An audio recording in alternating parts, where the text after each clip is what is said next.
Kisah murid yang nikahi ibu guru cantik. Kisah murid menikahi gurunya kembali terjadi dan viral di media sosial.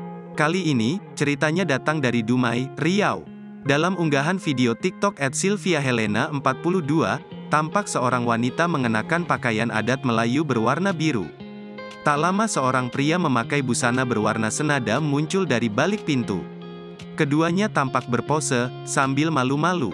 Beberapa adegan romantis pun tampak dalam video. Sang wanita mengusap wajah pria dengan penuh kasih sayang. Siswa yang jatuh cinta dari awal berjumpa dengan sang ibu guru cantik, tulis keterangan dalam video. Diketahui kedua terpaut usia 5 tahun. Namun itu tak memudarkan cinta sang pria yang dulunya murid dari wanita cantik itu.